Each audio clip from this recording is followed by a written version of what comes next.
So today we're going to get to Daniel. We're going to meet Daniel and his dad talking together. And this happens a few generations after King Hezekiah. But like we talked about, most of the kings worshipped what? God. Idols and not God, right? And so because of that, God had to remove his protection from the children of Israel. And bad things ended up happening.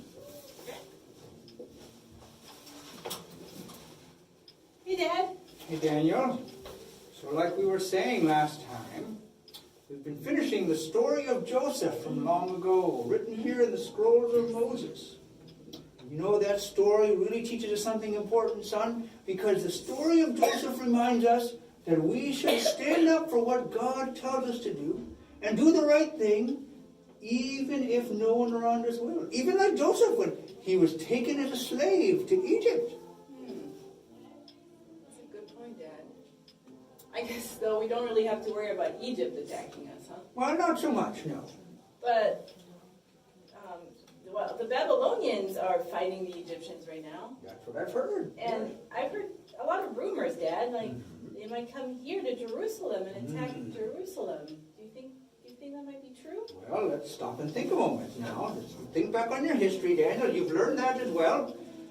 Back in the history, just a few generations ago, King Hezekiah did not tell about God when the Babylonian messengers came. Instead, he showed them his wealth. And then Isaiah warned him, the Babylonians will come someday after you are done being King Hezekiah. And they will take your wealth, and they will take your people captive.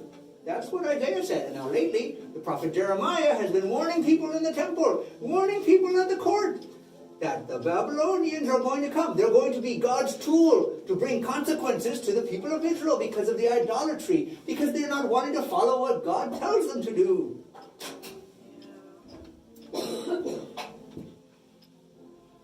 It's too bad the people don't want to listen to Jeremiah's warnings, though. Yeah, it's like they don't really like bad news, only good news. Huh? I know. It's a shame. They seem to think the only thing that they should listen to is whatever makes them feel good.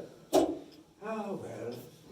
Well, Mom was saying the food's ready. I'm kind of hungry, Dad. Well, that's fine. We can go eat. I just need to finish rolling the scroll. So, Dad, how come all our neighbors eat, like, unhealthy food and drink alcohol and unclean stuff, Dad? I mean, we seem to be the only ones around here who eat, fruit and vegetables and bread and drink water. Well, I wouldn't say the only ones, Daniel. I mean, you got your friends. Their families eat the right things. Hananiah, Mishael. I think even Azariah's family, they eat the food that God told them is clean and healthy to eat. But unfortunately, most of the people just want to eat what makes them feel good right now, and they don't care how it will affect them later. So this is an important lesson for you, son. No matter where you go, always remember to follow what God says to do. And God will follow through with what He has promised. That He has promised if you eat the right food, drink the right things, you'll be smarter and stronger than others. Don't forget it, son. Okay, Dad. Now, let's go eat now before your mom eats all that bread herself.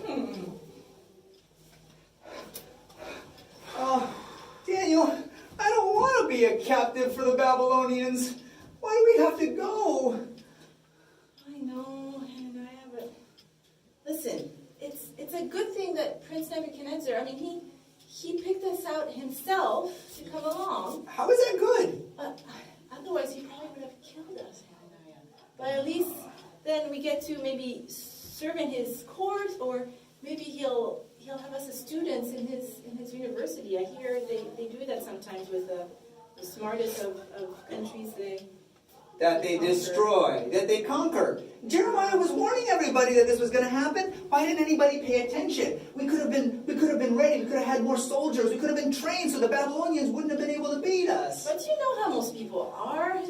They don't like to listen to bad news. All they like is to hear just good things, good news. I know. Well, there was some good news in what Jeremiah said. I hope it will come true. Jeremiah said that even though the Babylonians were going to come and take us captive, that it would only be for 70 years. Well, that feels like kind of a long time. Yeah. But I'm really hoping that we'll be able to maybe tell the Babylonians about God. Wait, what? You think this is some kind of mission trip, Daniel? What, We're slaves now. We're captives. What, they're going to let you just march out into the street and, hey, everybody, I want to tell you about Jehovah. Gather around and listen. Come on, Daniel, be realistic. You think that the king of Babylon is going to be like, hey, Daniel, I'd like you to come into my courtroom and tell me some things about Jehovah. Come on, Daniel. No, but listen, Hananiah, maybe we can't just go out there and preach and teach the people about God, but you never know what God has in mind for us, what plans he has. And, maybe all we get to do is just to stand by a purpose true and let people see that we heed God's commands. Oh, I don't know if I could dare to do that, Daniel. Listen, Hananiah, let's make a promise. You and me and the other two, our two friends, and let's promise that no matter what happens, we're going to be true to God's word. That even if we have to stand all alone, and even if they threaten us with death, that we will follow God and no other, and leave all of that to him. Well, that'll take God's help, all right, but I'm willing to try if you are, Daniel. Okay, let's go talk to Michelle and Azariah.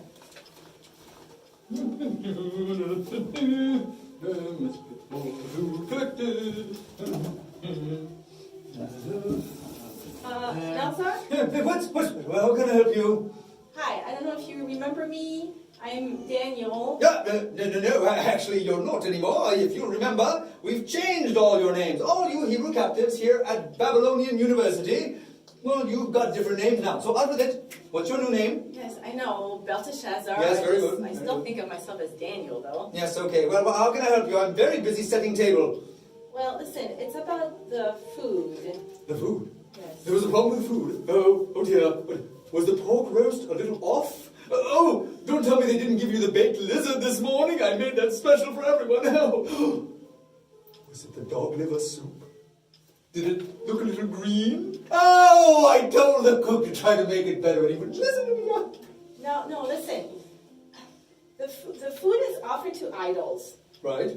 And God clearly tells us in his word not to worship idols. He also tells us that what to eat, like fruits and vegetables, whole grains, and water, and the alcohol that you serve, that makes us dumb and not able to really study. Do you hear what you're saying?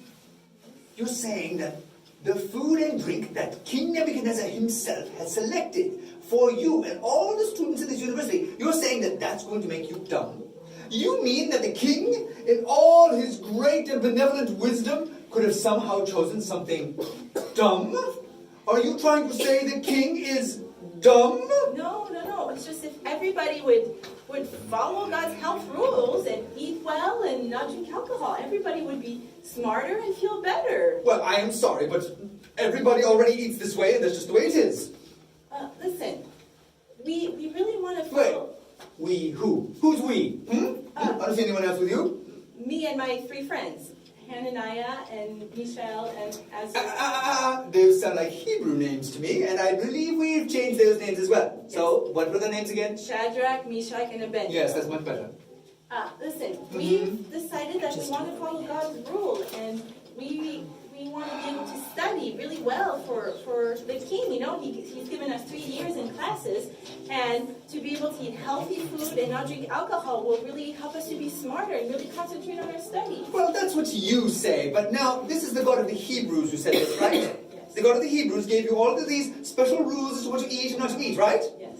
And all the other students here in this university, are they Hebrews as well? Well, yes. Well, all the latest incoming class is, and yet you're the only one who has said anything about it. All the other Hebrews, I watch them, and they are just happily enjoying the cooked lamb, and the cooked dog, and the cooked pork, and the uncooked pork sometimes, which is particularly tasty. You should try it. Well, I don't know why they decide to do that. Maybe they just feel like they need to be like everybody else and just follow whatever you say. But me and my three friends, we can't do that. I can't just let you change whatever you want. I mean, Daniel, I do like you and all. I said Daniel, excuse me, Belteshazzar. But I think you've been very polite in the way that you put it, and you're being quite reasonable. But allow you to eat something differently than the others. And then you become weak and pale and hungry looking all the time, which you will if all you're eating is vegetables and fruit. Then the king will get mad at me. He'll say, Melzar, you as the chief steward of my house, you should be giving them the best food that I have selected. What is wrong with you? Melzar, I'm going to cut your head off. How about an experiment, a little trial? If you Oh, an experiment. Well, I do love experiments. Well, what did you have in mind? Okay, how about for 10 days? Yes. You just let us eat what we want, our fruit, vegetables, whole grains, Ugh. breads, water. And then, I mean, we won't die in 10 days, right? I mean, after all, we marched all the way over here with hardly any food. And That was longer than 10 days, you're right. Yes, so yes. 10 days should be fine. And then you test us at the end of 10 days, you know? I mean, compare us to the others, see how we look, if we look healthier, if we have energy, and you know, even test how we're doing mentally and see. And then if we do really well, then maybe we can keep on that diet. Ah, yes, but if you don't do well, which I'm telling you, all you're going to be eating is vegetables and fruit and whole grain bread. Ew. Well, I'll tell you, I predict it right now, you're going to look weaker and sicker. And in that case, if this experiment is going to take place, if you do look weaker and sicker, I may just have to have you killed so that the king doesn't find out of what a little experiment was. Are you willing to take that chance, Daniel? Yes. Very well then. Let's go talk to the cook. Oh boy. I think Daniel's in trouble, don't you? I mean, that's risky. He's saying, all right, I'm going to stand up for God. I'm going to do what God has told me. He said not to eat these kind of bad foods. He said not to drink alcohol. He said don't eat anything that's been offered to idols. And now I'm going to stand up and do it even though nobody else here is. And Melzar, the servant, the chief servant, he said, if you don't look healthy in 10 days, if you don't look smart in 10 days, I might have to have you killed. Daniel might be getting into trouble, don't you think? But do you think that God's going to keep his promise? Do you think God will keep his promise? Does God always keep his promises? Yes. Yes, he does. And God promised. He said, if you eat these things that are right, if you put the right things into your body, then I'm going to make you smart. I'm going to make you strong. I'm going to make you be an example to others of how good, healthy eating and drinking will make you be. So I think even though it's kind of scary for us right now as the story is stopped for today, when we see the next part of the story next time, I think we'll see God keeping his promise, don't you? I hope so. All right. Isn't that great that we get to start doing some of the story about Daniel after we've been singing Dare to be a Daniel? I'm so excited to see what else is going to happen. Why don't we say a quick prayer thanking God for helping Daniel to stand up and to be brave.